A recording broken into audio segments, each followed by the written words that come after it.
Hi everyone, my name is Peter.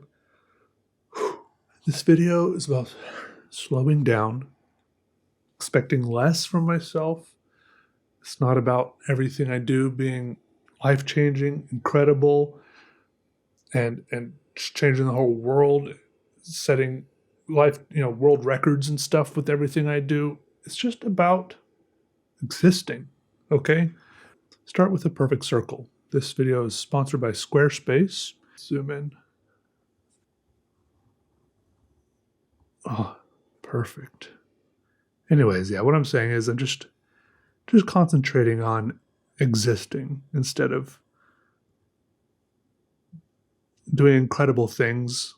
Because look, I'm not saying lower your standards. Maybe I am saying lower your standards for what happens when you do things. But when you have incredibly high standards all the time, at least for me, it gets exhausting really quick, and then you start being really hard on yourself when incredible things aren't the results of every single thing you do. Because that's just, I don't know, maybe I'm the exception, but that's just not how life works. Sometimes it's just good for me to remember that I just like drawing because it's nice to put these lines on the paper. Isn't it? Yes, it is. So I just want to slow down and expect nothing but lines on the paper. Maybe some dots, squiggles, swirls. Oh, I do like a good swirl. Now, I will talk to you briefly about video games. I've been playing this game called Subnautica, which I play sometimes. I've tried playing it several times. Some of you may have heard of it. Subnautica is a nice game. I like the aspect of it in that it's like open world, kind of like crafting survival genre. You go around collecting materials. If you don't know, I'm trying to explain how it works to you. Like collect materials, upgrade your equipment. You have to like catch fish. You swim. You uh, you gradually upgrade your materials. First, let's talk about the sponsor really quick, because it might be hard to exist in the underground Subnautica world, but it's easy to exist via Squarespace, where you can easily make your own website. Plus, they help you host it. And with all the templates they have available for you to choose from, all of which look incredible, you can drag and drop the different modules and customize the website to make it look like your own thing and to do what you're trying to do on the website, whether it's selling your artwork like I do on my website, or doing some sort of event planning thing, or just like really almost any business can be easily run through a quick and easy Squarespace website. So go check out all the quick and easy Squarespace templates they have to get you started at squarespace.com for a free trial. And when you're ready to launch, go to squarespace.com/PeterDraws for 10% off your first website or domain. Now, like I was saying, Subnautica is a great game, and I like all the different things you can do, but there always comes some point in the game when I stop playing because I guess it's called, what is it called? Thessalophobia, the fear of depths. It's really cool. Like I was saying, you upgrade your materials. Like you start out with just a pair of flippers, but then you can create this little it's called a sea glide, I think this exists in real life, like a little fan, like a little turbo fan you can hold on to and it pulls you along in real life. That's a real thing, right? I think it is. I think I've seen it in movies, but just because it's in movies, I guess doesn't mean it's a thing in real life. Anyways, so you get that and it pulls you along even faster, and it lets you get materials and get to places you couldn't get to before in this giant underwater world. It's like a near future dystopia, which is also one of my favorite settings for movies. So everything is right in this thing, in this game, except for the setting, which is, some of it is very deep, dark water, and then you're stuck there underwater, and sometimes you start running out of breath, and then you can't tell what weird monsters are coming up behind you, and and there's it gets so dark you just have this little flashlight, and it really does start turning into like a horror game, which I don't really like as much, right? And then you can upgrade your sea glide to something called a sea moth, which is like a little submersible you fly around in, which is really cool. And then the point where I got to the second time I played through, you can even build this giant submarine, and it's huge. Of course, I named mine the Nautilus after, I think, isn't that the name of the submarine in 20,000 Leagues Into the Sea? I'm sure that I'm not the first person to do that. Sorry, whenever I talk on the microphone, I get burpy. Anyways, even after I built this giant submarine with it's so cool how it has like multiple decks. You can dock your other little submersible in the bigger submarine. It's amazing. It's a very cool game because of all these little mechanics they have. You can walk on multiple decks, close and open these hatches, like little doors in between the sections, and then you can pilot it around and turn on. There's like this cool like Jarvis like butler voice, and it's like forward ahead full, or and you can like set the engine on different modes. It's like you're actually piloting a huge submarine by yourself, but it doesn't matter because even when you go out, I just had to turn it off last night when I was playing. I just had to turn it off because I was driving it forward into the deep darkness, and it was getting deeper and deeper and darker and darker, and I just realized I don't want to go out there. This would not be fun for me. I'm not having any more fun. I saved the game in case I ever work up the courage in the future, but I realized I'm not having fun. I turned it off. I mean, it even has torpedo tubes, but it's just for launching a decoy. As if I would run into some monster out there that I would need to launch a decoy to get away from in this giant submarine. It's like 100 or 200 feet long. It's really a shame because I saved it. I saved the game just so I can keep playing. If I ever somehow overcome my fear of deep dark water and monsters and stuff, I don't know. Some people must figure out a way, or they must not have the same willy-nillys that I do, or whatever that word is, but I just don't know. Has anyone else played that game? I know you have. It's terrifying, but also fun. I guess that's a good balance to have, but I guess I wish it was less terrifying so that I would have kept playing.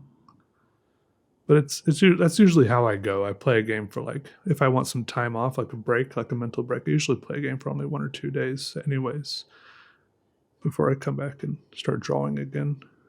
But then that's what usually happens is I play a game for 1 or 2 days, and then I come back later, either like a week or a month later or something, and I forget where I was, especially survival games like that. They have like all these complex inventories and missions and stuff like that, and it's hard to get reacclimated sometimes if you come back later and you can't really remember. Sometimes it just start over. There's this other game called Stardew Valley. It's pretty fun, but I've never made it past the first winter because I get burnt out around that time, but then sometimes I come back. And it's just like, it's just so much inventory management. You got to go around like feeding all your animals you have in barns at that point. And then you got to take all their milk and make it into like cheese, take all their eggs, make it into mayonnaise. In your inventory, it's hard to hold all of that stuff. And it stops being fun quickly because of all that stuff, at least to me. Inventory management in a lot of games is its own mini game or meta game. I don't know what you call it. Mini game, maybe. So I'm just doodling blobs here, it looks like. Let me take a sip of water.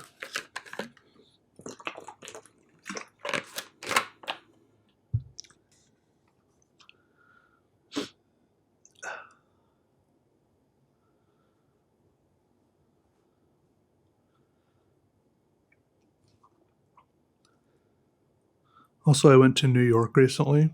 Just got back. Mostly the main thing was to watch Hamilton on Broadway. Because I went to New York a long time ago with a friend, and then we were like, We were in Times Square, and there are those people like trying to sell you Broadway tickets, but they're like overpriced, bad seats. It's like maybe we should just come back sometime, plan it out ahead of time, and get like real Broadway tickets, good seats. So this is that plan realized. Sometimes when you make plans like those, it's just like, hey, yeah, we should do that sometime, and then it never happens. Kind of like me getting a real tattoo so far, but I think I really will get a tattoo. I just don't know what it will be. Anyways, we went, saw Hamilton. It was amazing, by the way. I'm not like a huge musical fan. Some people like go see all the musicals, listen to all the soundtracks, watch all the little movie versions. I tried listening. I tried watching the movie version of Hamilton. Thankfully, it didn't really get spoiled for me because I started falling asleep. Usually I'm not the kind of person that falls asleep during movies. Maybe I was just very tired that night, but I fell asleep during the music version of Hamilton. I guess it just wasn't very exciting for me. I mean, I've grown up watching, experiencing a lot of musicals because my sister and family likes them. Mostly musicals like Sound of Music, Fiddler on the Roof are a couple that come to mind. But anyways, and then a lot of my friends are really into Hamilton. Like sometimes I go to their house, they have Hamilton playing, like the soundtrack. It's a very popular thing, it seems like. I don't know. Maybe it's just around in certain groups. But anyways, I was like, hey, if I'm going to experience it, I want to experience like the real legit thing on actual Broadway. So it's pretty expensive. I think that the seats were like $400. The tickets were $400 or more, which is obviously a lot. But I splurged, okay? I splurged.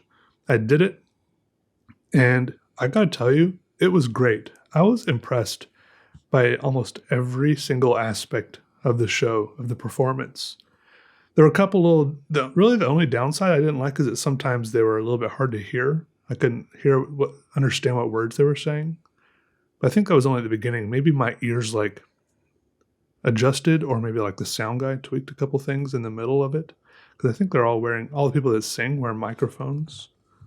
I think so. They have like little microphones on the sides of their face. I wonder when that started happening. At what point in theater, after microphones are invented, did they start using microphones? And then other productions were like, I can't believe you guys are abandoning the purest way we perform to where we just sing really, really loud and everyone can hear us. And then other people were like, hey, it's better with microphones. We can just sing at normal volumes and save our voices and everyone can hear us even better. Just accept the technology. It makes our lives better. And then eventually everyone was doing it. Or does everyone do it? I don't know. Anyways, they had microphones, I'm pretty sure. And eventually I'm pretty sure I could make out everything they were saying. But it was good. I mean, even just like the story, the lyrics, the writing.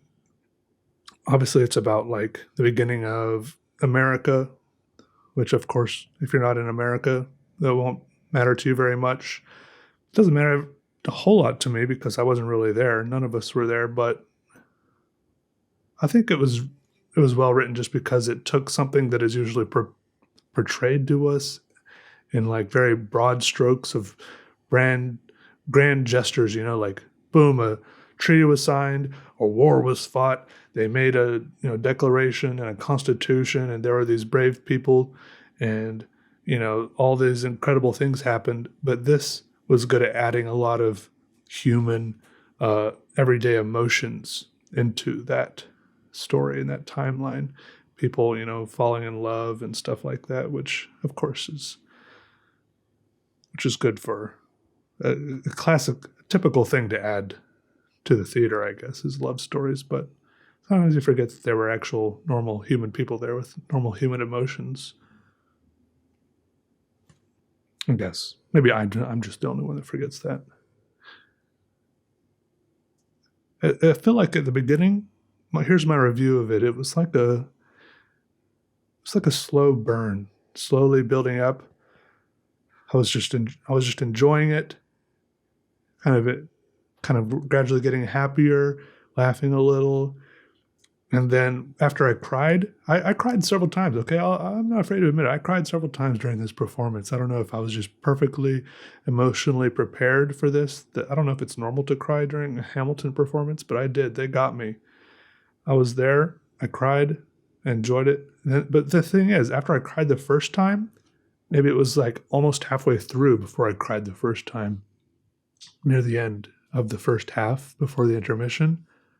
After that, I feel like it was a very quick back and forth between crying and laughing. And I cried several more times, but they never, here's the art in it, they never made me cry again before making me laugh again. I feel like that had to be intentional. Like it was like, yeah, that was sad. All right, do a happy, laughy thing. They made me laugh. All right, now another crying thing. But it never felt like too insensitive or quick or, I don't know. I was gonna say I'm very, very, and then all the choreography, the dancing, like the lights, and then there's this guy, and the orchestra is under the stage, which is crazy. They must just hear everyone stomping around the whole time. The stage, which also has two concentric, interlocking, turning circles. I don't know how that works. And then the orchestra conductor's head pokes through. And he's like the in-between. He's like a medium who sees both sides of the world, And he sees he can look up and see all the people dancing on the stage and look down and see all the people playing instruments down there. And I guess sometimes he would reach up and gesture kind of to both sides. I guess, I don't know, to the people singing, to the people dancing. I feel like usually the music kind of follows the people singing and dancing, but sometimes it seemed like it kind of went the other way. So I'm not totally sure, because he would gesture to both kind of sometimes with his little, conductory gestures. He is called a conductor, right? A maestro? I don't know. Someone's texting me. I know I shouldn't look. It's in the middle of a video. Not important. I should put it on Do Not Disturb.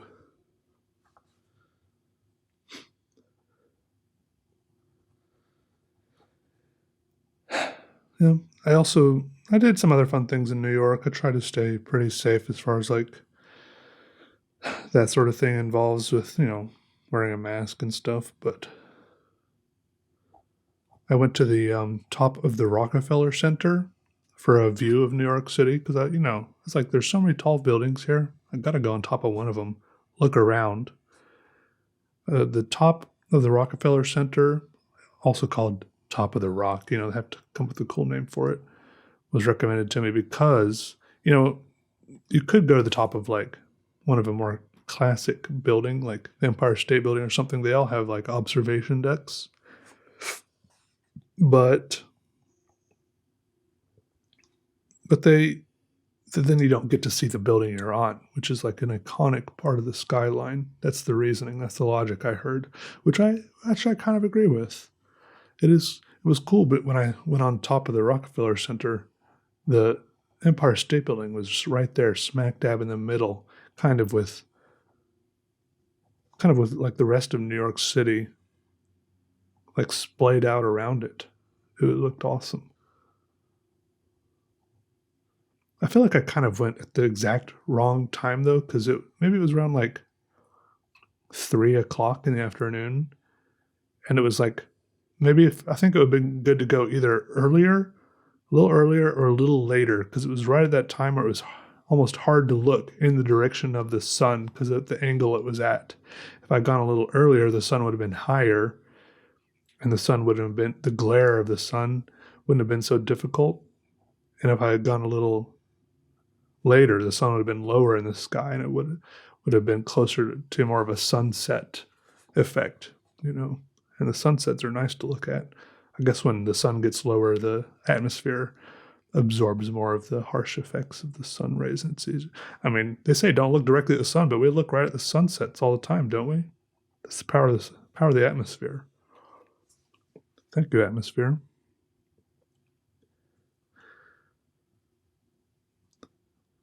And I went on a little tour. I had some time to burn before going to the airport. So I was like, I went on a tour of the Rockefeller Center also.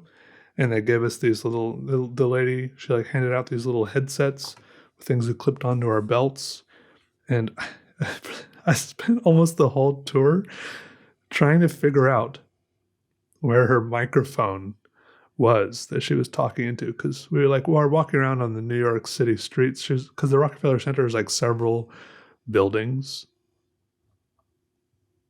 and so we like walk around inside the buildings, look at different like murals and sculptures and stuff, and she would talk about the history of the different buildings and the sculptors who painted them, with the different stuff on the sculptures and paintings and murals and mosaics and stuff represented. But I was like so distracted for so much of the time figuring out where her microphone was on her thing, where it was getting like, because she could be like a block ahead. I mean, I don't think she's ever that far away from any of us, but it was actually a very good idea to have those because, talking out in public, and especially with the mask, it's hard to hear people.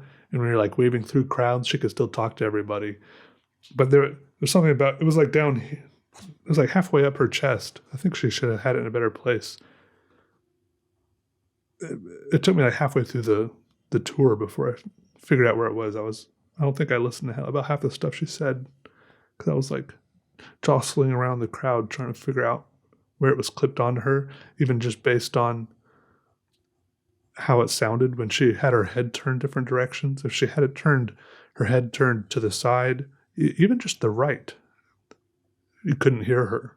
But the left, you could hear her better, even though it was in the middle of her chest. Maybe it was a directional microphone, but sometimes she would walk by these Salvation Army bell ringers who would play music really loud, and everyone in the whole tour would like cringe and they quickly turned down their little units because the music was so loud through the headsets into her microphone. I don't think she realized, though. She just like barreled on through, still talking. It's pretty funny.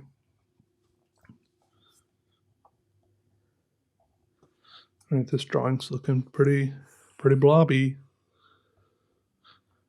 I like it.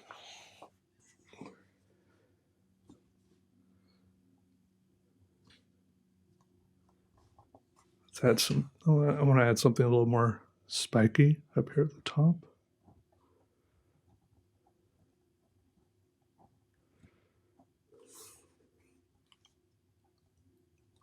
What shapes and feelings do I want here? Something darker. Scribble this in. Scribble it in real good.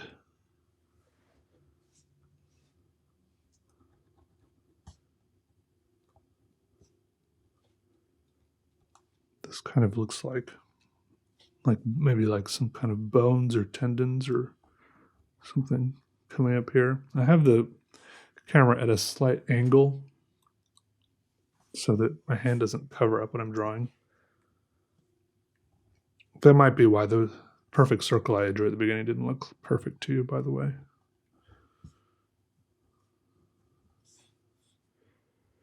Just a little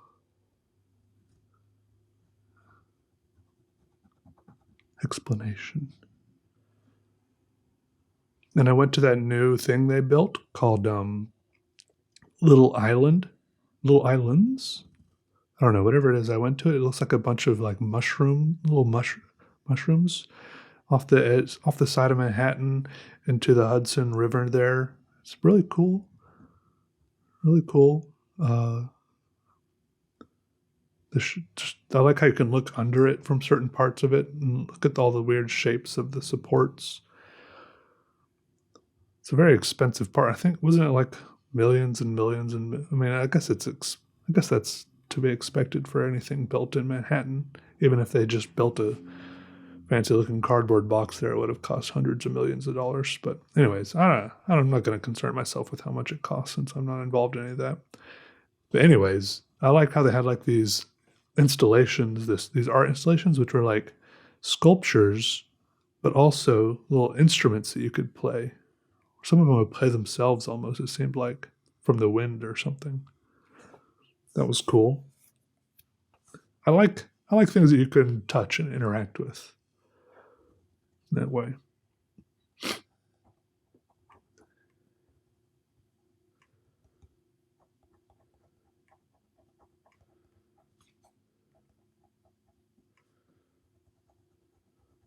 I went to the Whitney Museum. I like New York for the museums. Whitney Museum was good. There's a whole room full of what's his name? Edward Hopper paintings. Those are cool. Some more contemporary stuff, which is really fun to look at. A whole kitchen made out of beads. I think I posted a picture of that on my Instagram. Really cool to look at. Lots of other amazing things I can't remember off the top of my head, but that was cool. Even just the building of the Whitney Museum was amazing. Also, there was a whole floor dedicated to this artist called Jasper Johns.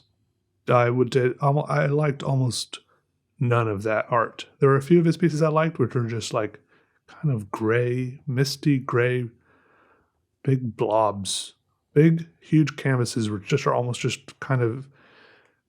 There were nothing but just gray. I liked those ones. 90% of the rest of his paintings I didn't like at all. Of course, it's hard to just kind of relax sometimes when you're in that situation. You just want to be there, relax, try to learn something, try to absorb it, try to become a better artist yourself, try to become a better person. That's kind of my goal in museums, is try to learn, try to walk out somehow improved, right? Having absorbed something positive. I don't know if that's the correct mindset for museums. Maybe somehow become more excited about art or life. But in that situation, sometimes what happens is that I just get a little bit, resentful. It's like those people who see, some type of art and they're like, my kid could do this, or I could do this with my eyes closed, which of course is ridiculous, but it's okay to not like art. It's okay to have opinions and preferences, and my opinion and preferences, I didn't like his art. So there. And I could explain if I wanted to, but also I don't have to, so I won't. So there. Coloring this in.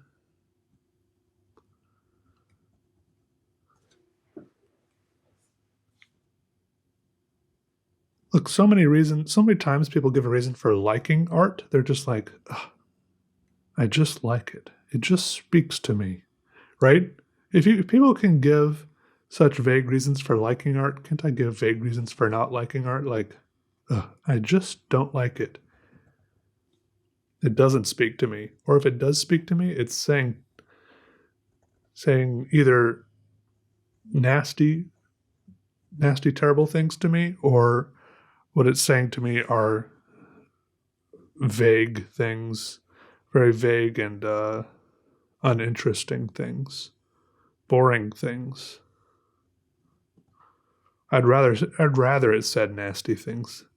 I'd rather art was rude, crude, and mean to me than boring and vague, I guess.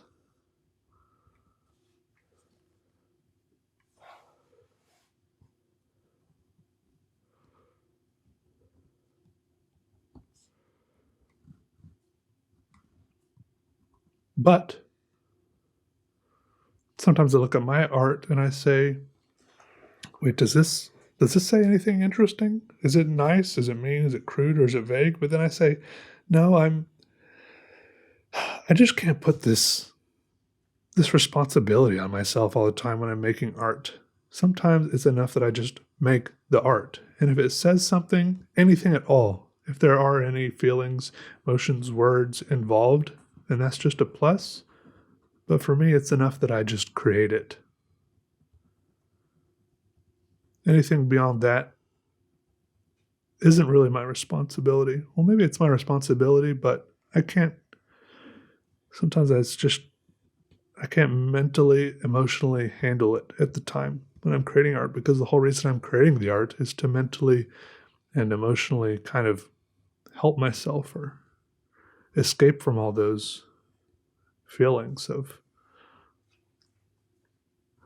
I don't know, sometimes it just gets too much.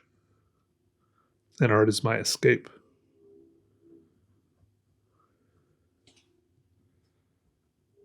So I'm not saying you always have.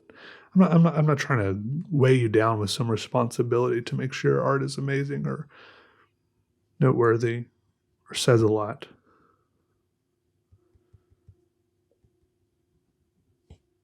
But it might. Somewhere along the way, you might figure something out. Or you might not, and that's okay too.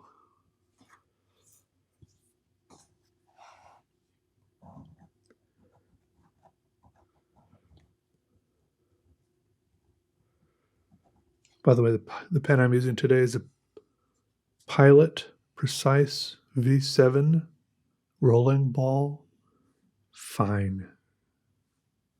And I think this little square here was a price, like a barcode, but it wears off fast. And I don't want to try peeling it off because I'm afraid it might leave a sticky residue, even though I think I have some goo gone around here somewhere.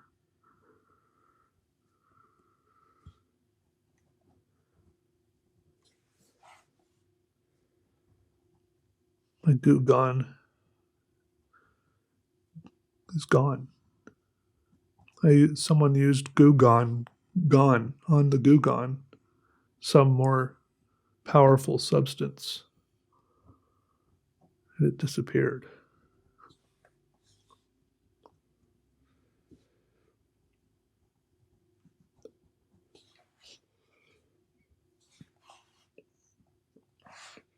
Right now, it seems like this area up on the top is much more sketchy and stretched out than this area down here, in which I was more careful and blobby. It's okay if there's differences throughout the drawing. Maybe it makes it more interesting. I wonder what will happen here on the bottom. Maybe I'll make things that look like leaves. Another transition.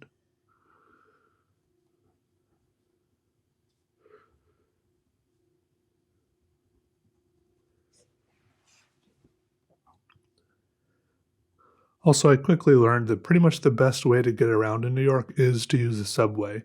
The first time I went there, I think we only use a subway like right at the very end because we're like, oh, we're in New York. We should try the subway. Just because it would be wrong to go to New York and not do it. But even with using the subway, my feet were hurting. It's a lot of walking around to try to, like we should go here, we should go this, that, the other thing. Even with the subway, like I thought my boots were comfortable. I learned a thing or two. Especially when you don't know exactly where you're going, and sometimes you walk half a block in the wrong direction almost every time. And there's something about being downtown New York where my phone GPS just isn't quite as confident. Sometimes you have the phone thing where it tells you which direction you're pointing based on which way you're pointing the phone. It's just a little bit more iffy all the time. I guess because there's about 1 billion people around you all the time. And it's just like, the phone is just not quite getting as strong of a signal.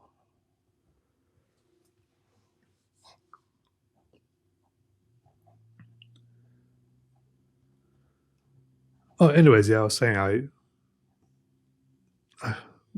well, what's convenient now is somehow my phone has like my credit card in it, and I could just touch my phone to the subway turnstile, and it would let me through. And of course, charge me $2.75 every time. So I think that was maybe one of the main things that discouraged me the first time. It's like, oh, I got to get like an MTA card, which of course wouldn't have been that hard. But now I could just touch my phone to it, and it worked great. And you can use like Apple or Google Maps or whatever, and it tells you, like what stops to get on, how many stops to go, stuff like that. It's pretty easy to get around the subway. Pretty convenient too. The weirdest thing is that you could get off at the same subway stop several times and still feel like you were ending up in different parts of the city, because some of these subway stops branched like ant nests under the city. And I'm drawing branches like an ant nest. The subway stations and subway stops are labyrinthine in nature under the city. So you get off at one stop once, come up to the street level, you're like, oh yeah, here I am. And then the next day you do the same thing, but you end up coming up out of the same stop at a different exit.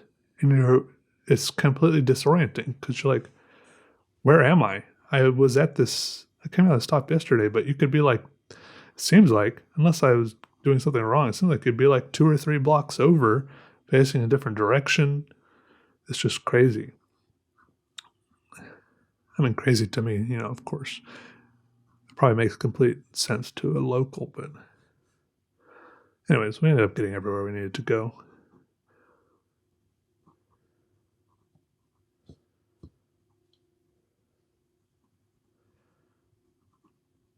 What I really love is there's like these little food stands everywhere in the city. You can just be like, you just walk up and be like, hot dog, please. They give you a hot dog. It's really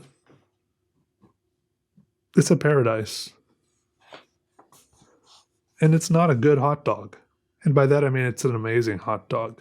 It's not like a gourmet hot dog, but it's just like a hot dog that I would make at home. Just boiled hot dog, bun, ketchup, mustard. It's just like, that's just what I want. Of course, it costs like $4, which is a little ridiculous, but it's New York. We paid a lot of ridiculous money for things that I think would have been about a quarter as much back home, but I guess that's just New York. Also, I'm not entirely convinced that it wasn't obvious that I was a tourist, and so people upcharged because of that. Also, we did things that only tourists would have done, so they knew they could charge more.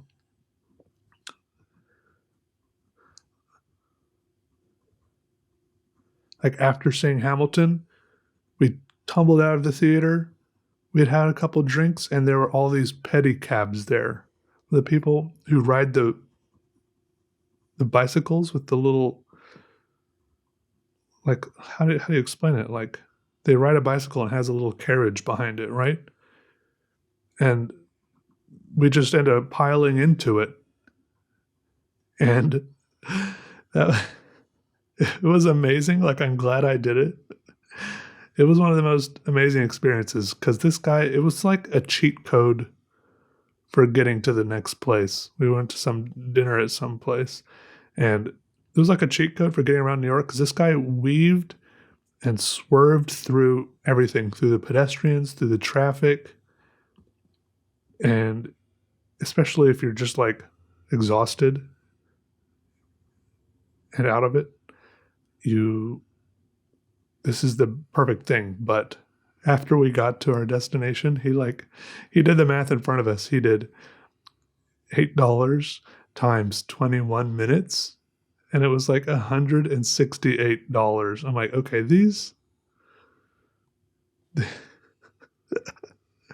now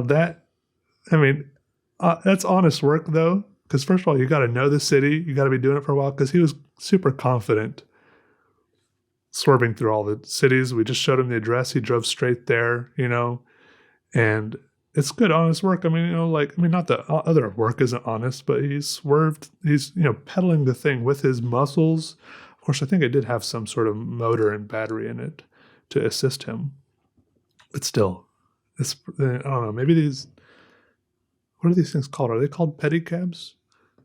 It's not related to the word pedophile, but pedaling. That's why it's weird calling it a pedicab to me. But these guys have to live in mansions somewhere. That's a pretty good rate. $8 a minute? Some people get paid $8 an hour. But I guess it is New York. But it's one of those things, it's like you did it once and it was perfect then. The experience was incredible. But still, it's amazing to me that we paid that much to be cycled around New York City downtown. I like how these little leaves and berries are looking.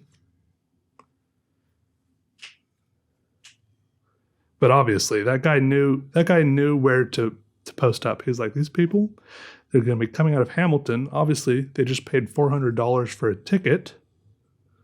They can come out of here. They'll hop in my cab, And obviously they can pay 160 more for me to take them to where they want to go for dinner. Plus they'll have had a couple of drinks. This is perfect. And he was totally right. He's totally right. He had his clientele perfectly figured out.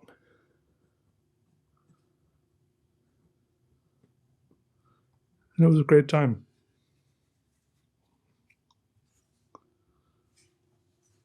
Let me zoom out a little bit. Let's get an overview. It's one of those things like when I go traveling, it's like I'm ready to spend a little more money on a trip so that I'm just like, it's like, let me just open up this little valve in my brain that says, wait, let's not spend money, because then it lets me just enjoy the trip a little bit more. Otherwise, I'm sitting there stressing the whole time, like, like, should I haggle with the guy? Should I do this? Should I do that? Because I don't travel very often. I mostly just like sitting here at home, drawing lines and playing games that end up being too stressful for me because of the inventory system, right? But then I finally travel, and it lets me actually relax. If I just end up being taken advantage of a little bit as a tourist, that's okay with me. I just save up for that. I work it into the pricing, right? I think that's okay. I think it is. I'm okay with it.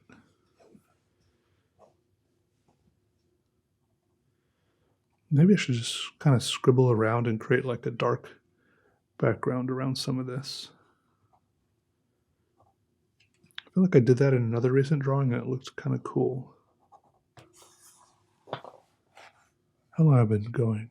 Has it really been 45 minutes already? I don't know if I'm reading that timer right. I should have started an actual timer, put it in front of me. Not that it really matters.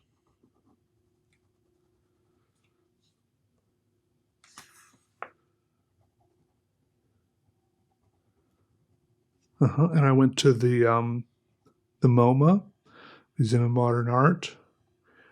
And no, I didn't go farther uptown, I guess it's called, to the Met and the Guggenheim this time. I have been there a couple times before. Both times I've been to the Guggenheim, I'm a little disappointed with that place. I mean, I like it, especially since, isn't the Guggenheim designed by Frank Lloyd Wright? It's a weird shaped thing.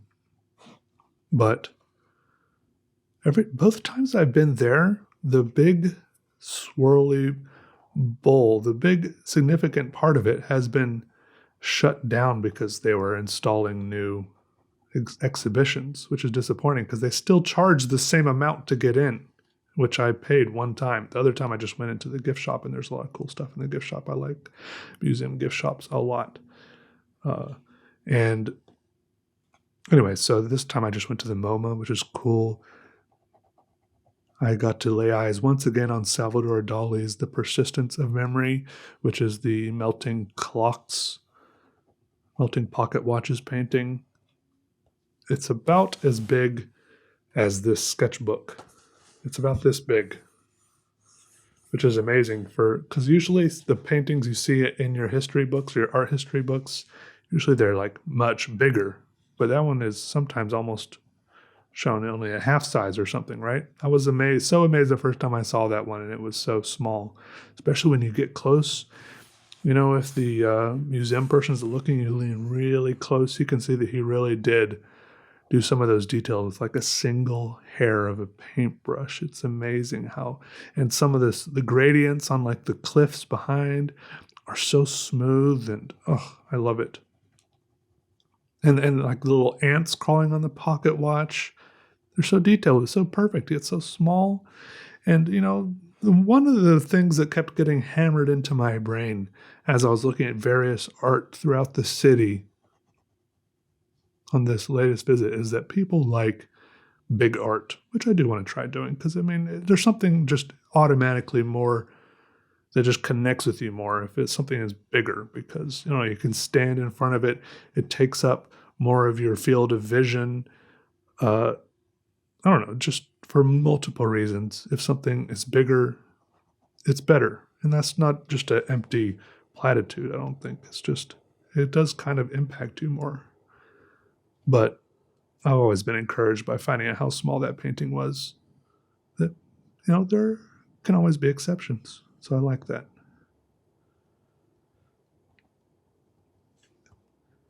And things aren't better just because they're big. Well, maybe sometimes, but if they're to be better just because it's big, it has to set some sort of record usually. I don't know what I'm doing down here now. Kind of regret this. Maybe I need to give it a little bit more form and shape, definitive edges. So it looks like maybe like shadows or something.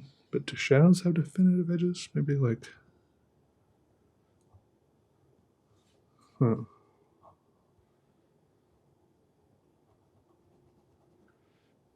Maybe like some dark colored end leaves in the background. Like there's leaves that are in shadow.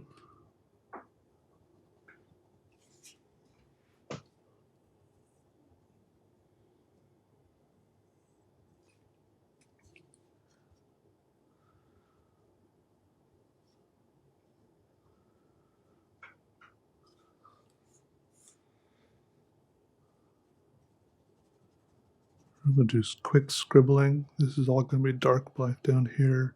And then along the edges of the dark blackness of my drawing, I'll add something interesting, perhaps.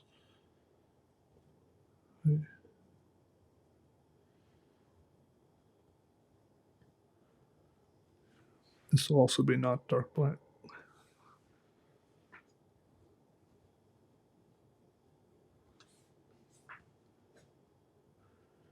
Sometimes the most, like this part where it's just coloring it in, since I don't use like a fatter tipped pen, takes the longest, even though there's no actual details to it. Well, I guess if you don't use a fatter tipped pen, it's like a lot of details packed together until you can't see any details. It's just line pushed up against line.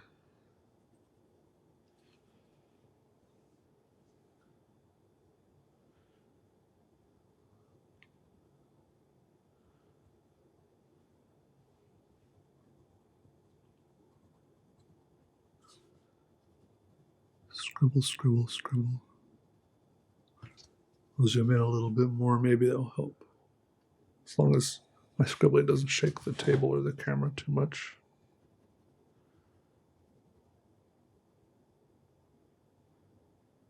I wonder if it's bleeding through.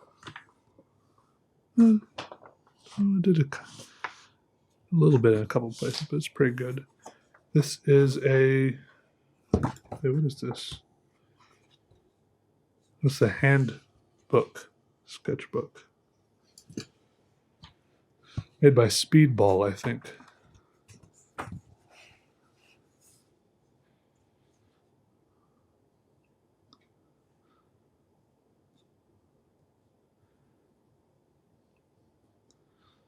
That's what I've been brainstorming a lot recently. Look, I've been working for so many years at a smaller scale, just pieces of paper like this, right?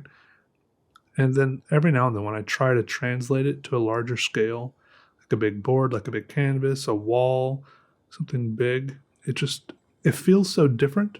It's hard to draw. Maybe I just need to practice. Just do it.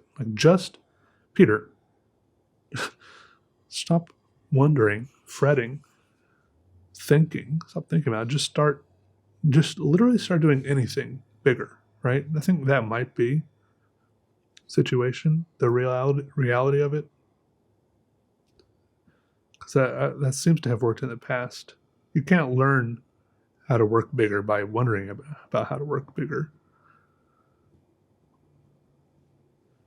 If you just start doing it, you'll accumulate experiences, good and bad, things you definitely don't want to do. But I guess the downside is maybe I'm afraid I'll only accumulate experiences of what I don't want to do. I need to figure out. I guess it's okay to do both, to think and to do, because I can't do all the time. So I guess I can think in the times that I'm not doing. But the downside, the problem is, what if in all the time that I'm not taking action, I'm thinking, right? Because then that's how I get mentally exhausted. Because in the times that I'm not taking action, I need somehow to figure out how to relax, and like chill out without going back to smoking weed, because that messed me up. Because then I would not do or think. Then I was just a useless person.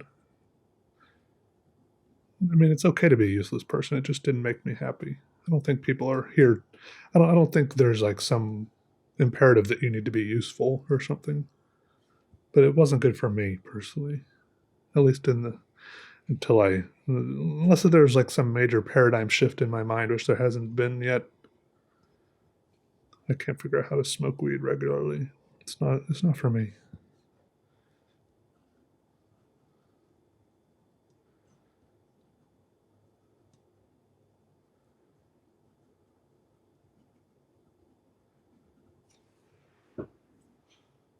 Okay, got some nice little dark leaves appearing here on the bottom. Some more little branches. I like these little branches. Yeah, yeah, yeah. Maybe some that are broken off.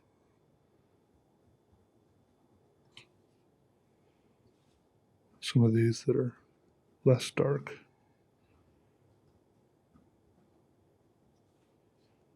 Okay, okay. I just need to find balance in my art, in my life. A happy balance. Please. That's the goal. But the messed up thing is, as much as I want to find balance, I also secretly want to be totally obsessed. Because I feel like,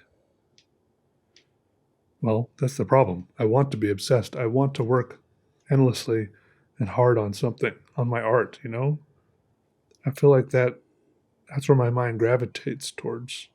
To wake up, get to work, draw, paint, create stuff, do that for 16 hours a day, go to bed, wake up, do it again. That sounds perfect. I mean, what else am I going to do? As long as it's something that I enjoy doing. Doesn't that sound perfect? Like, if I like drawing, why don't I wake up, do it all the time? I don't know. It's so weird. Ugh. I mean, I do it a lot. All right, we got to do something with the top of the drawing here. Hmm. Herm.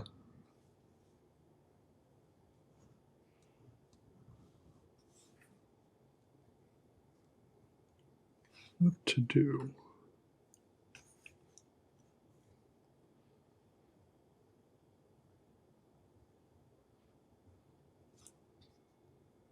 Definitely starting to feel less like body parts, more just like something growing in the woods. I guess body parts could be growing in the woods. I'm okay with that.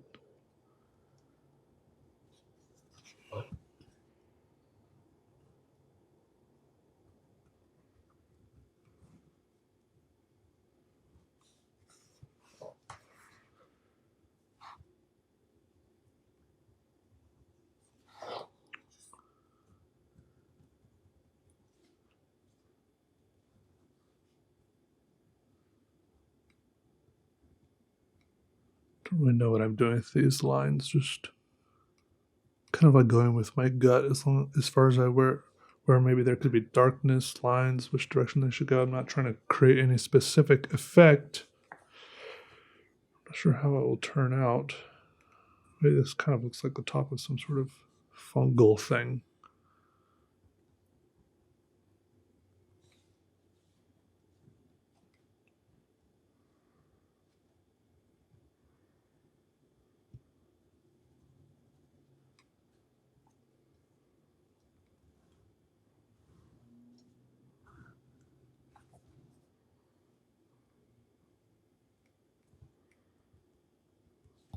I'm smudging it some. That's okay.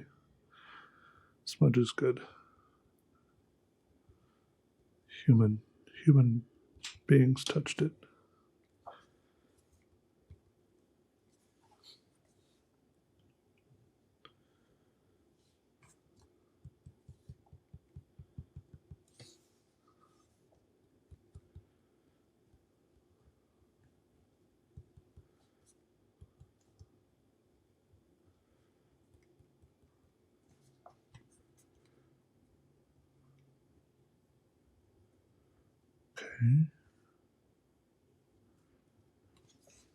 Okay.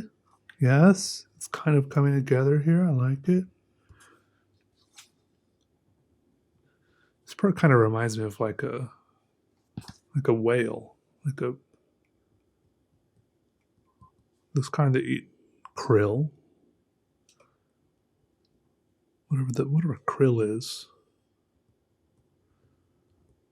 A sperm whale, a blue whale. What's the difference?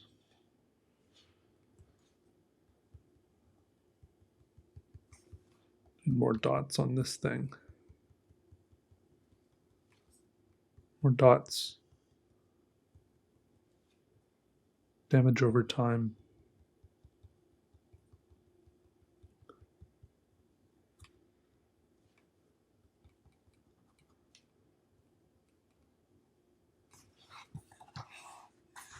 More darkness under here.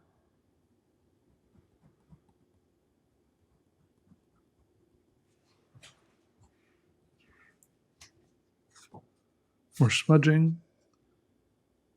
Almost done, I think. You'll know better than me based on how much time is left in the video.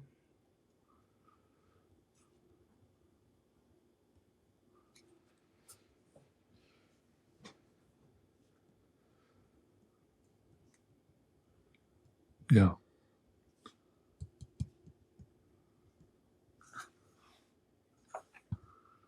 One more of this here. This here. Gives it more kind of shape, feeling. Oomph, galumph, oompa, loompa. Okay.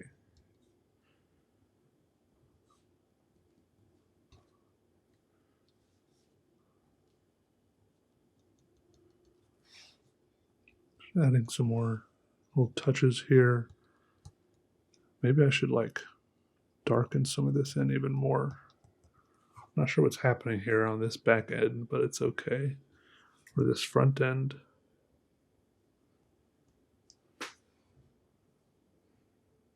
Huh.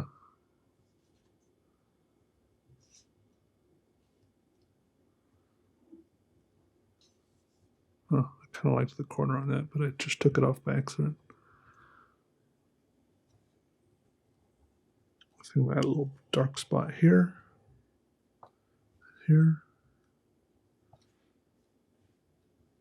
Smooth this out.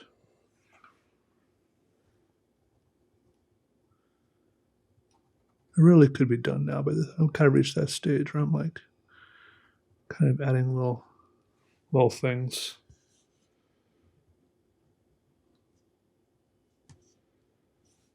Wherever I look, there's always like one or two more lines that could be added, right?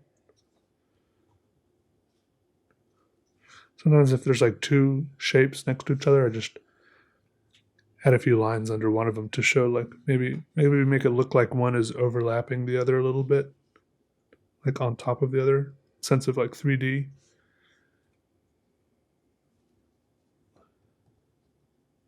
Maybe it works, maybe it doesn't.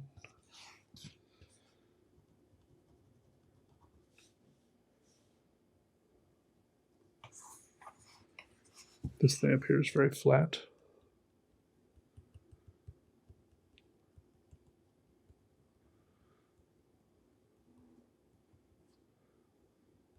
Okay. Okay. Hey. Oh, nice. I like it. I actually like that. Oh. Okay.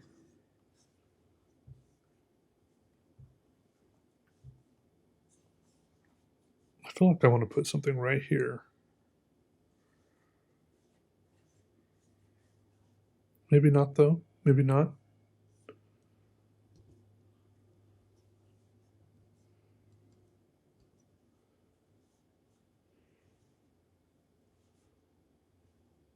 Maybe just a circle.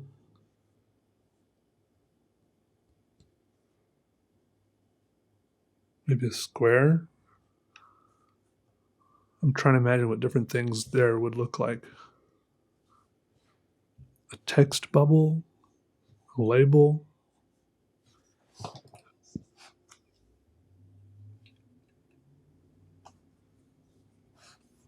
me move the camera directly over it now.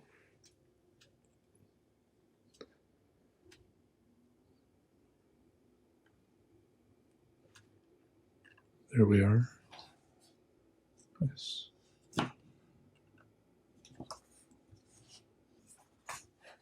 All right. I think it's okay just like that.